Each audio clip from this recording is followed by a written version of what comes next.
viendo UACJ TV.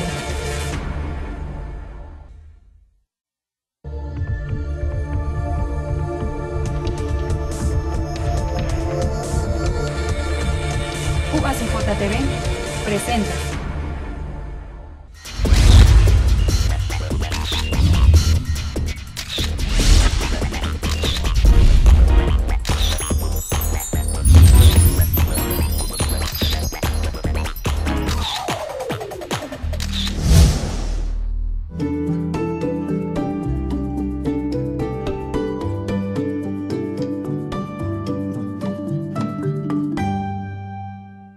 Amigos, ¿qué tal? Bienvenidos. Qué bueno que nos acompañan a esta emisión de Énfasis. Gracias por acompañarnos. Y ante la relevante, precisamente actual fenómeno urbano, hoy día los procesos que ocurren dentro y en torno a las ciudades merecen una atención especial mediante la reflexión y el análisis interdisciplinario de las dinámicas y las estructuras que constituyen las ciudades. Particularmente es necesario entender estos procesos en el marco de la diversidad de categorías sociales, urbanísticas, demográficas, económicas, ideológicas, políticas, históricas y culturales que inciden en la comprensión de los factores que afectan la vida cotidiana de los que residen precisamente en las mismas. Se está desarrollando en la Universidad Autónoma de Ciudad Juárez el cuarto Congreso Internacional de Planificación y Estudios Urbanos y pues vamos a estar hablando precisamente sobre esto, sobre cómo están constituidas nuestras ciudades, cuáles son estos retos, cuáles son estos aciertos quizás en algunas de ellas. Y bueno, quiero darle la bienvenida a quienes nos acompañan el día de hoy. Le damos la bienvenida primero por acá al doctor Andrew Marful, quien es arquitecto, urbanista por la Universidad Pontificia de Barcelona y doctorado en Geografía por la Universidad Autónoma de Barcelona, especializado en planificación, gestión y valoración urbanística, así como de geografía crítica. Bienvenido, doctor. Muchas gracias. Gracias por acompañarnos.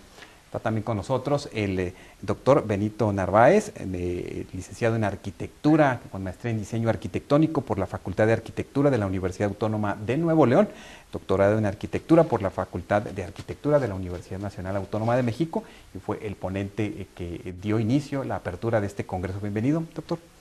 Gracias. Gracias por acompañarnos.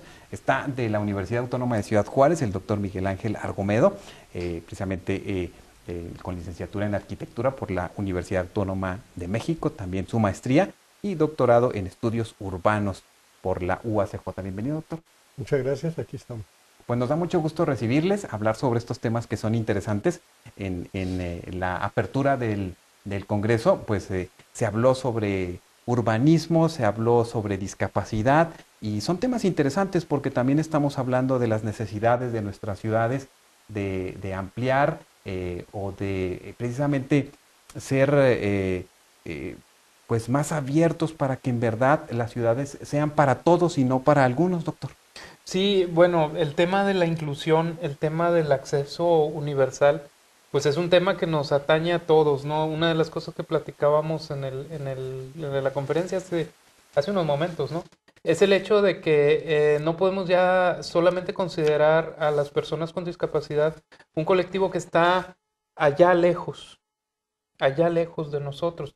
Un punto de vista más racional del problema implica que debamos de asumir que una persona con discapacidad podemos llegar a ser cualquiera de nosotros por una cuestión fortuita de algún accidente o por una cuestión de edad, ¿no?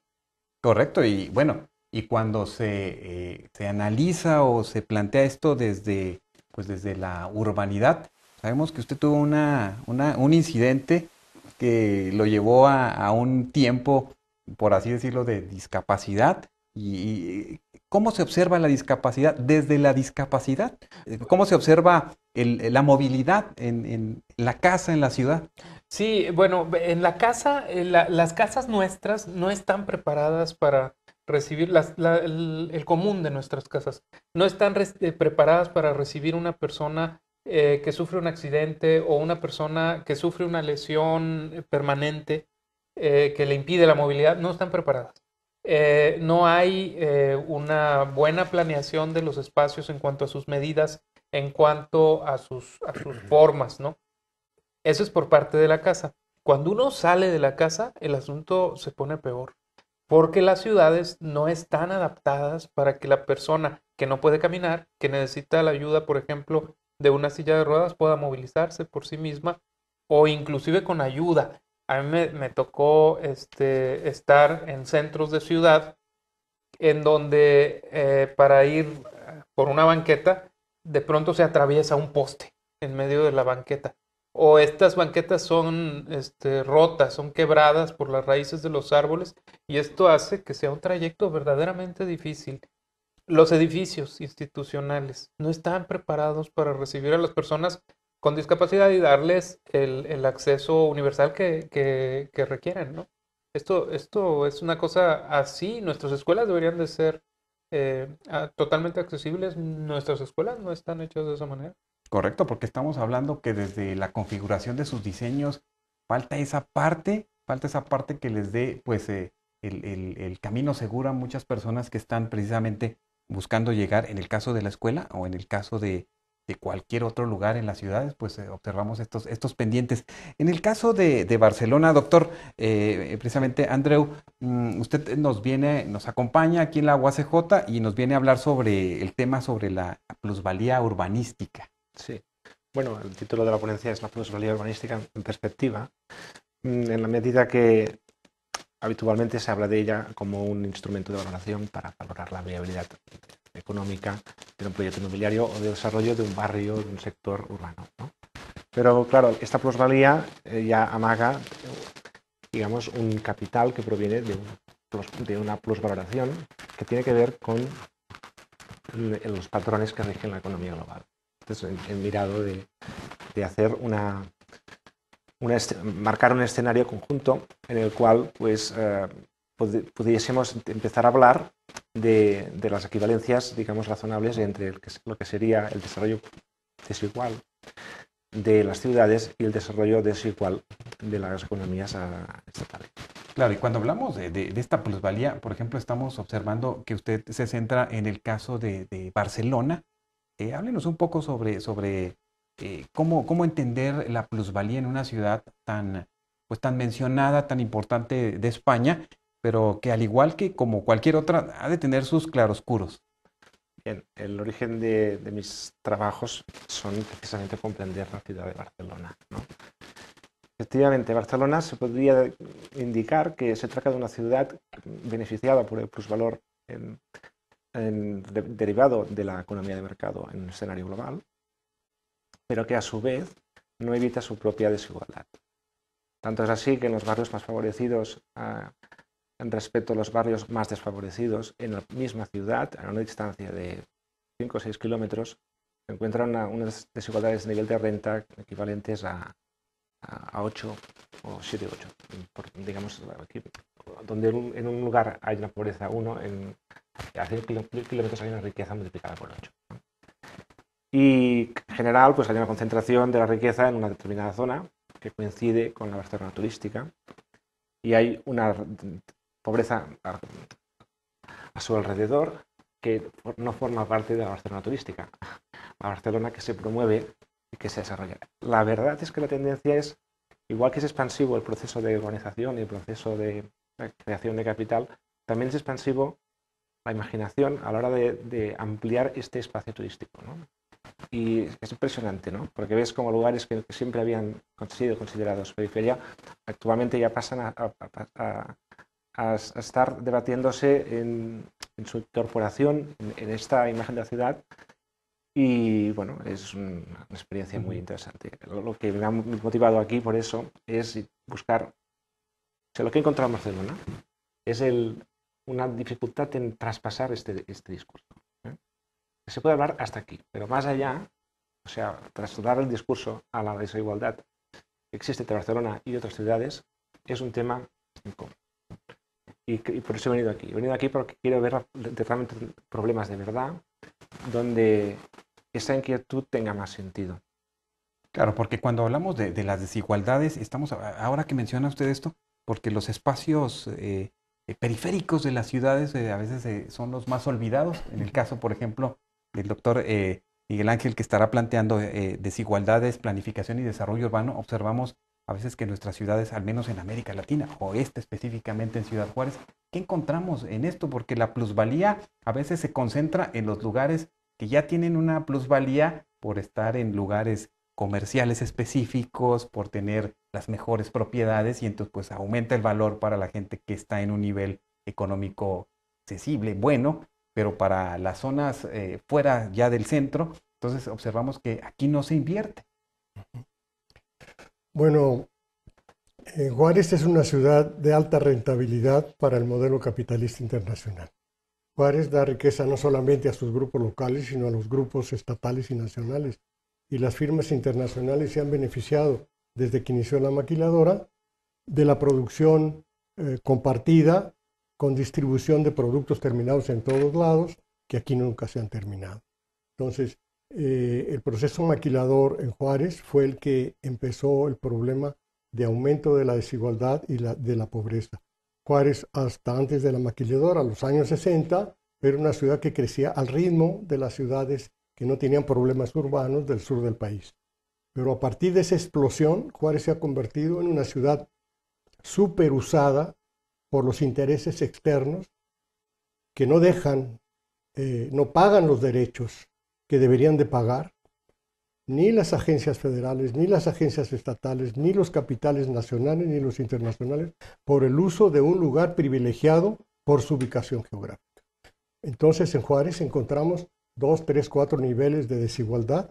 Encontramos riqueza extrema con zonas protegidas por policías y por cuidados especiales, fraccionamientos cerrados, y pobreza extrema en los que recién han llegado a trabajar aquí con techos de lámina o con techos de asbesto, que genera una desigualdad que no es privativa de Juárez, ¿eh? Todo México ha vivido, ya viene arrastrando esas desigualdades, las diferencias étnicas en el sur del país, los grupos étnicos, y en Chihuahua tenemos los casos terribles de los marginados de la sierra, que ahora ya son urbanitas, ahora ya los tenemos en la ciudad viviendo, pero pidiendo limosna, ¿no? Entonces, ese problema rebasa los intentos de planificación, rebasa la creación de obras especiales importantes, porque nunca incluye a toda esa gente que es, digamos, no solamente marginable, sino desechable, ¿no? Y además que se quedan sin los servicios básicos, observamos pendientes en alumbrado público, pendientes en el abastecimiento de agua, pendiente, bueno, pues de la seguridad o inseguridad que puedan estar viviendo estas personas, y también el abandono de muchas de estas viviendas que después pues se quedan ahí en estos espacios que lo conocemos muy bien aquí en Ciudad Juárez. Sí, es un problema histórico gravísimo que nadie ha dado respuesta, ¿no? El programa nacional de la alianza del gobierno federal con la banca y con los desarrolladores creó 16,000 viviendas que se abandonaron y que siguen sin recuperarse. Y no solamente después de esa experiencia, en vez de tirarlas y crear otro tipo de vivienda, las volvieron a remozar con las mismas constructoras, las volvieron a vender y se volvieron a abandonar.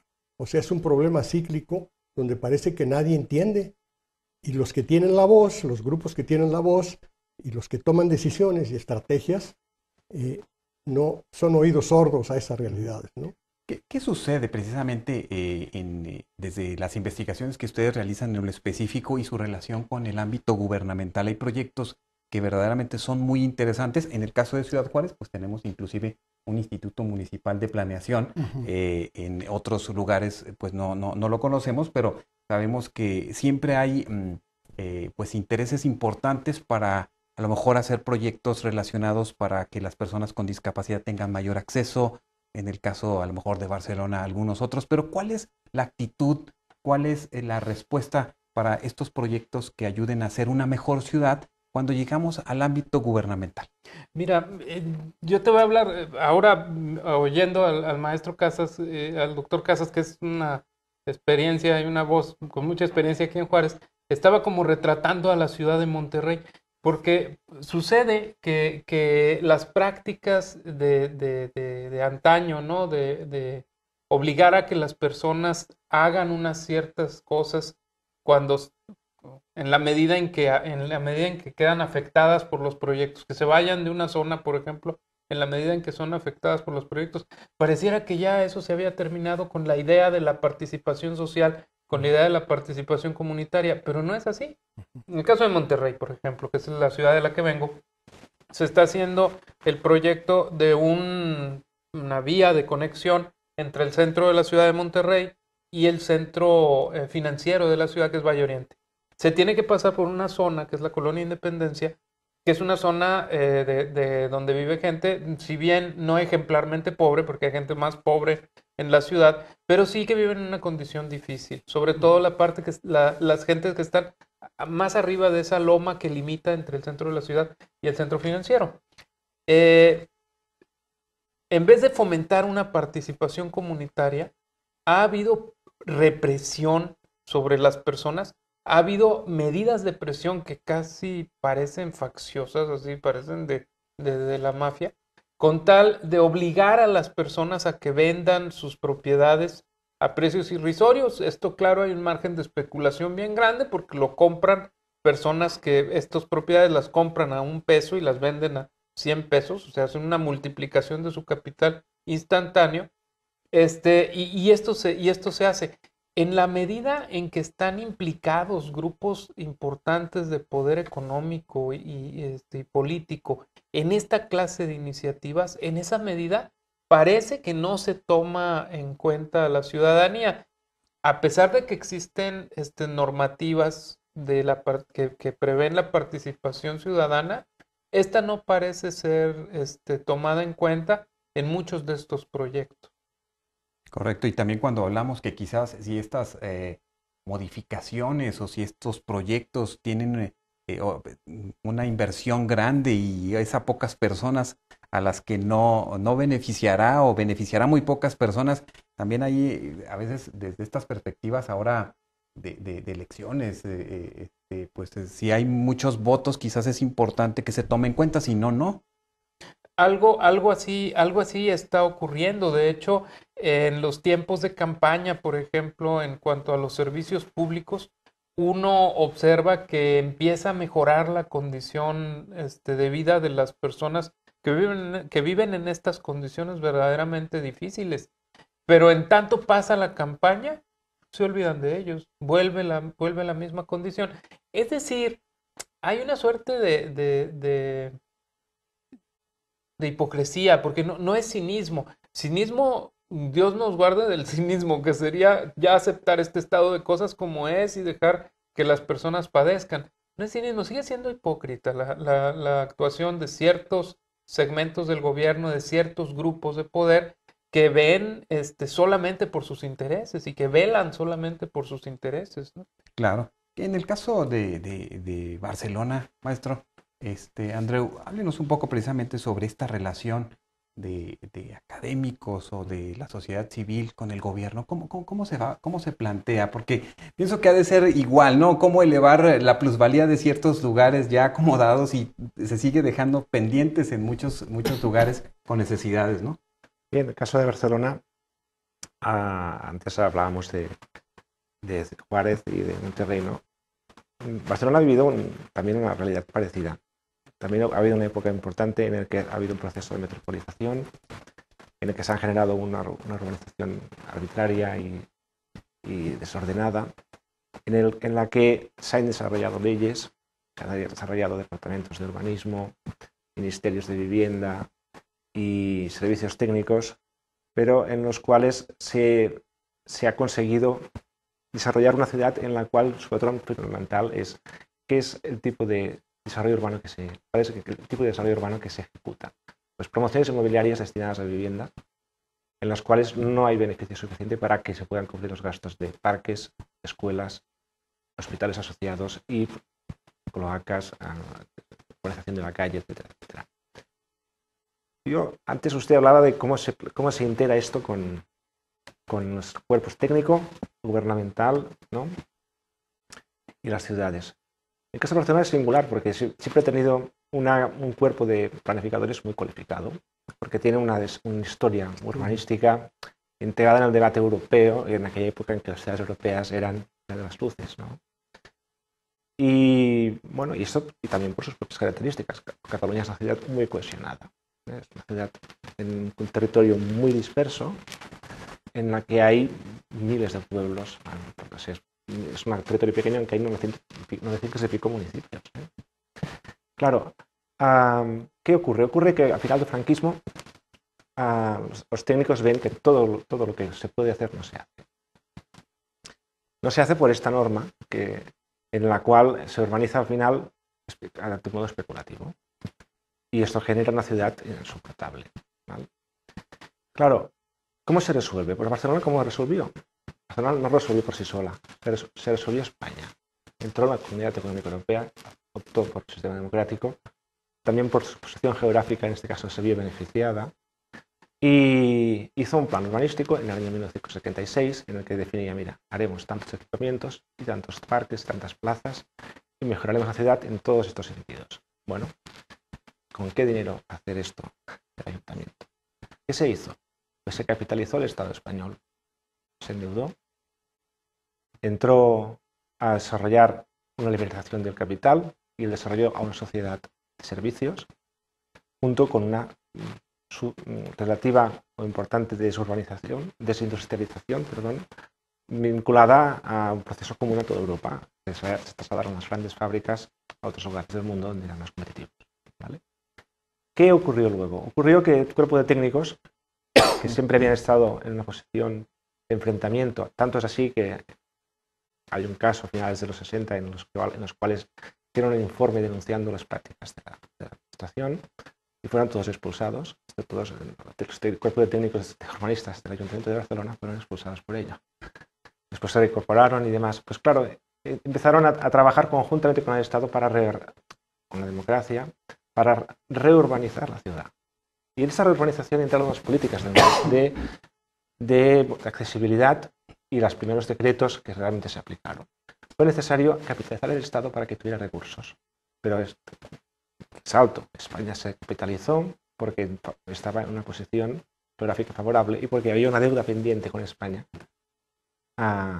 como país europeo, en el cual pues interesaba también que España participase del bloque capitalista, no del comunista, ¿no? Recuerdo que la guerra civil, la República perdió contra los nacionales de Franco, ¿no? El golpe de Estado que promulgó el general Franco, financiado por saber quién, porque no se sabe, ¿no? No se sabe a ciencia cierta. Claro, bueno, pues este conjunto de circunstancias beneficiaron a Barcelona. Gracias a esto, Barcelona ahora ha establecido una relación muy, muy favorable del discurso urbanístico, ha solucionado muchos problemas en la ciudad y ha conseguido también crear modelos de la distribución de riqueza a través y de creación de valor añadido en la ciudad a través de la mejora de la ciudad y de sus cualidades. Y además, hasta entonces, no antes, o sea, desde entonces, perdón, no antes, ha incorporado la participación ciudadana dentro de unas de sus políticas. ¿Qué le parece precisamente si abordamos este punto de la participación social, de la participación de organizaciones, de la participación de la comunidad? Porque estamos hablando que si, por ejemplo, la comunidad del censo de discapacitados están unidos, están solicitando impulsar proyectos, tiene que haber respuestas de los gobiernos, ¿no? Necesariamente, una ciudadanía organizada es una sociedad, es una ciudadanía que participa. No podemos participar individualmente, sí podemos participar individualmente, pero no lo debemos hacer. Nos debemos de organizar para ello, para con esto mostrar una fuerza política frente a la autoridad y que haya algún eco. Esto la ley prevé que se debe de atender a cualquier ciudadano, pero no es así. Ahora, la otra cuestión es la forma de la participación y el momento de la participación. Fíjate, en el estado de Nuevo León, te voy a hablar de las leyes que conozco por la cuestión de que hay trabajo. En el estado de Nuevo León hay un consejo de participación ciudadana. Este consejo lo integran gentes del gobierno, o sea, de la estructura del gobierno, especialistas, personas de la industria, de la construcción y de la urbanización, ¿no? Lo constituyen, más el sector ciudadano. El sector ciudadano lo elige el gobernador, son 10 miembros, me parece que la ley dice eso, son 10 miembros que elige el gobernador para que se integren. Ya desde el hecho de que el gobernador nombra a unos, por lo tanto excluye a otros, la participación de las comunidades no se da en el sentido en un sentido geográficamente relevante. No hay una fórmula que nos indique que esto es realmente representativo de la comunidad urbana. Bueno, se hace este consejo, se hace un diagnóstico, se deja a los técnicos trabajar, se vuelve a formar este consejo y en el último momento, ya que está el proyecto elaborado, se les llama para que evalúen. Esto no es participar. Participar debería de ser en todas las fases del proceso, ¿no? Y es muy interesante cuando se hace de esa manera. Por ejemplo, lo que hace Josep Boira en la Universidad de Valencia. También lo hemos hecho nosotros ahí en la universidad.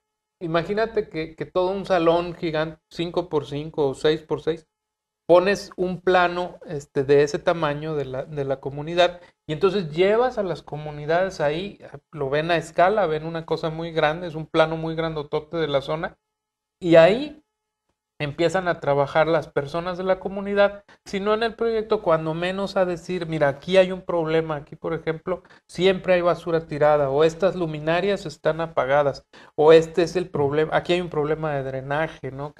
El estado de los edificios, o a mí se me ocurre que aquí sería un buen centro para reunirnos los jóvenes. Entonces de esa manera, llevando a las personas a trabajar en talleres, y las personas de veras que lo hacen bien, lo hemos hecho en la Sí, universidad. porque se van capacitando, vamos entendiendo la dinámica que nos proponen a veces las instituciones gubernamentales, pero por ejemplo, alguien aislado que dice no tiene electricidad, no tiene luz pública, no tiene estos servicios, en lo aislado, en el desierto, ¿quién la va a escuchar, maestro?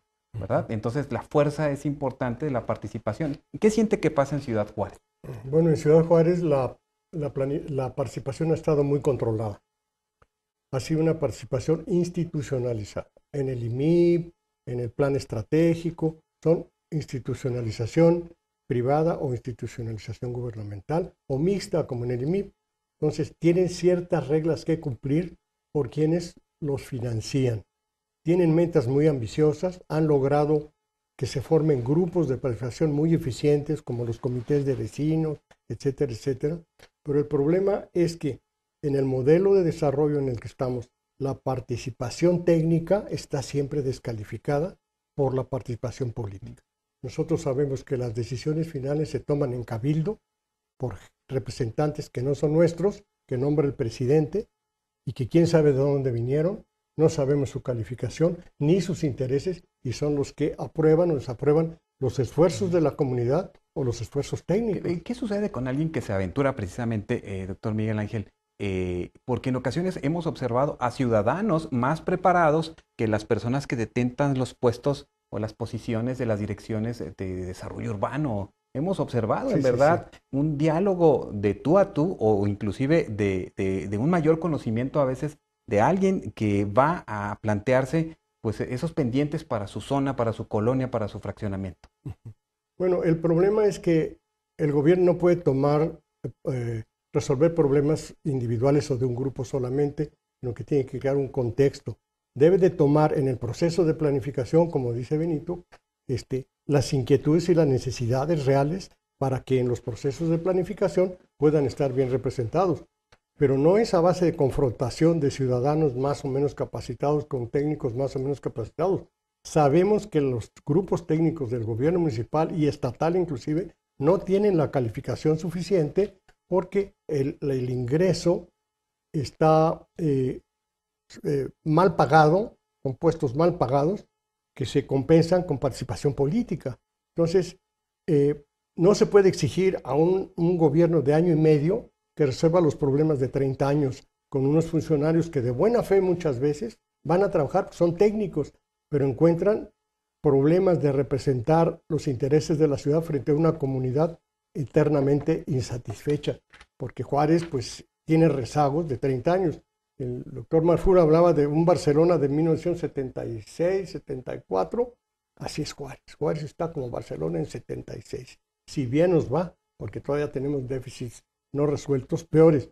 No tenemos drenaje pluvial, no tenemos movilidad suficiente, no tenemos una estructura de transportación, no tenemos transporte. Aquí funcionamos para la producción maquiladora y los servicios a la maquiladora y los grupos que les venden servicios a la maquiladora y punto. Ese es el problema. Doctor Marful, si nos quiere apuntar algo así, ya muy corto en relación precisamente a la participación ciudadana desde esta perspectiva y desde su trabajo en Barcelona. Bien, la participación ciudadana tiene una historia muy peculiar en Barcelona que conviene entender históricamente. Cuando después de la guerra civil, se prohíbe el derecho de reunión y el Estado controla todas las esferas de la sociedad. A su vez, promueve leyes que técnicamente son muy modernas, que impulsan el desarrollo de una institucionalización de procesos de control de las ciudades y del territorio. Pero ¿qué pasa? La realidad es que todas estas instituciones, aunque representen municipios y haya una aparente descentralización de competencias, siempre están controlados por representantes del Estado. Igual que hay representantes del Estado actualmente en el aeropuerto de Barcelona, el aeropuerto, en digamos, elementos estratégicos clave. ¿Cómo se empieza el proceso de movilización social en Barcelona? Primero, declarando el derecho de reunión en el año 1960, que se actualiza en el 66.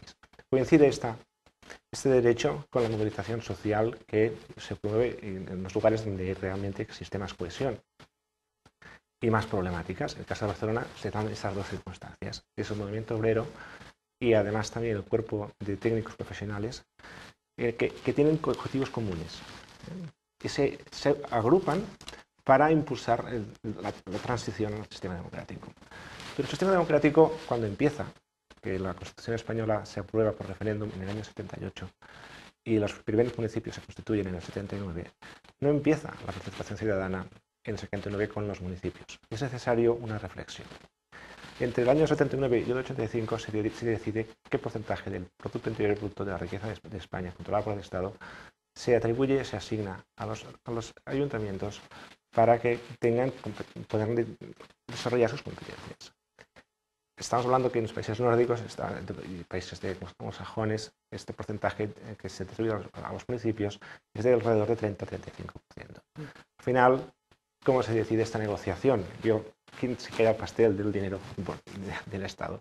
Pues en los municipios se delega todas las competencias de los municipios para la participación ciudadana, pero se les atribuye de un 12 a un 14% del dinero real a invertir. ¿Qué pasa? Que todas las políticas están descentralizadas de la ciudad de Barcelona, sin un dinero adicional que venga también desde la Generalitat, que es la administración regional del Estado, o ahora también desde el año 86 de la Unión Europea, no se puede hacer un metro Barcelona a sí misma.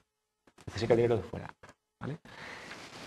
Es a partir de ese momento en el cual se empieza a tomar iniciativas de participación ciudadana. ¿Cómo lo resuelve la ley? La ley del año 85 lo dice muy claro. Los ayuntamientos son los representantes de la ciudadanía ante el Estado, ¿vale? Eso ya desautoriza las asociaciones vecinales, pero como que existe un derecho constitucional a participar de la plusvalía de la gestión de la acción urbana derivada de los sectores públicos, que la ciudadanía tiene derecho a participar de esta plusvalía y a beneficiarse también de ella, algo que no ocurría en tiempo de Franco, pues se obliga a los ayuntamientos a decidir, porque claro, cada ayuntamiento tiene una problemática y tiene una naturaleza y una dimensión y está en un lugar u otro. Barcelona no es comparable a ningún otro lugar, igual que lo es Madrid, igual que lo es cualquiera de los 5 pueblos de Cataluña. Cada municipio decide cómo hace participar a la gente de esta plusvalía. Conclusión, ¿cómo se hacen los planes urbanos? Pues bueno, se ha constituido para dar respuesta a todo este constructo, resultado de años y años de trabajo y de mejoras, y de muchas leyes revisadas y además actualizadas y ampliadas con otras leyes, pues un proceso en el cual cuando se inicia un plan urbanístico para un municipio, se informa a los habitantes de qué se quiere hacer. Se necesita su participación en esta fase de ideas. el equipo redactor consensúa con el ayuntamiento, los poderes implicados, una propuesta que pone a valoración en todas las instituciones afectadas, vecinos, municipios vecinos, instituciones ambientales si hay un parque natural, etcétera, etcétera. Observamos toda una estructura, ¿no? Sí. En la que se toma en cuenta o en la que se invita a la participación ciudadana. Por el tiempo, yo les quiero agradecer mucho este espacio para reflexionar. Hablamos de Ciudad Juárez, de Monterrey, de Barcelona. Y pues muchas gracias por estar con nosotros aquí en UACJ TV y venirnos a compartir parte de lo que investigan sobre estos fenómenos del urbanismo, de la planeación urbana. Muchas gracias. Gracias, doctor. Gracias a ti Gracias. y a UACJ TV. Muchas gracias. Gracias. Con esto concluimos la emisión del día de hoy. Muchas gracias por vernos y escucharnos. Continúen aquí en UACJ TV.